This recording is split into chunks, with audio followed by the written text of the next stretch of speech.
Heart Room friends. It's our last day reading Little House in the Big Woods. And if you've been following along, we are the second to the last paragraph on page 233.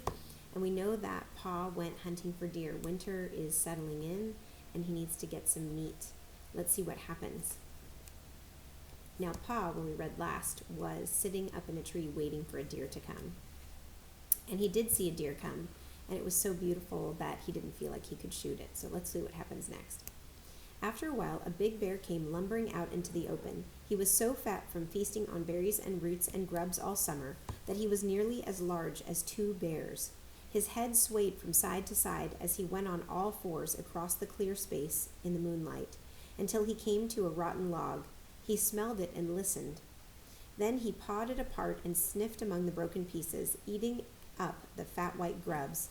Then he stood up on his hind legs, perfectly still, looking all around him. He seemed to be suspicious that something was wrong. He was trying to see or smell what it was. He was a perfect mark to shoot at, but I was so much interested in watching him, and the woods were so peaceful in the moonlight that I forgot all about my gun. I did not even think of shooting him until he was waddling away into the woods. This will never do, I thought. I'll never get any meat this way. I settled myself into the tree and waited again. This time I was determined to shoot the next game I saw.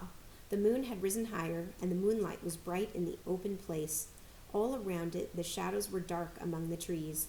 After a long while, a doe and her yearling fawn came stepping daintily out of the shadows. They were not afraid at all. They walked over to the place where I had sprinkled the salt, and they both licked up a little of it. Then they raised their heads and looked at each other. The fawn stepped over and stood beside the doe. They stood there together, looking at the woods and the moonlight. Their large eyes were shining and soft. I just sat there looking at them. Can you see Pa?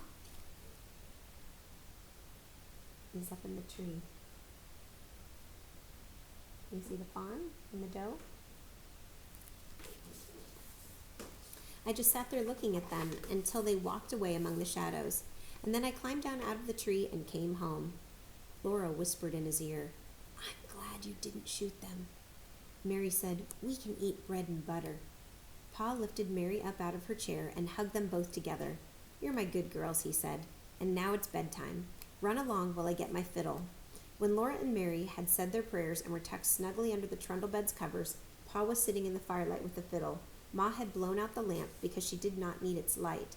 On the other side of the hearth, she was swaying gently in her rocking chair, and her knitting needles flashed in and out above the sock she was knitting. The long winter evenings of firelight and music had come again. Pa's fiddle wailed while Pa was singing, "Oh, Susanna, don't you cry for me. I'm going to California for the gold dust to see." Then Pa began to play again the song about old Grimes, but he did not sing the words he had sung when Ma was making cheese. These words were different. Pa's strong, sweet voice was softly singing, "Shall old acquaintance be forgot and never brought to mind? Shall old acquaintance be forgot and the days of old lang syne?"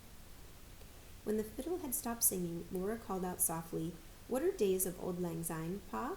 "They are the days of a long time ago, Laura," Pa said. "Go to sleep now." But Laura lay awake a little while listening to Pa's fiddle softly playing and to the lonely sound of the wind in the big woods. She looked at Pa sitting on the bench by the hearth, the firelight gleaming on his brown hair and beard and glistening on the honey-brown fiddle. She looked at Ma gently rocking and knitting. She thought to herself, "This is now." She was glad that the cozy house and Pa and Ma and the firelight and the music were now. They could not be forgotten, she thought, because now is now. It can never be a long time ago. The end. Isn't that a wonderful story? Every time I read it, I enjoy all the details of life long ago. I hope you did too.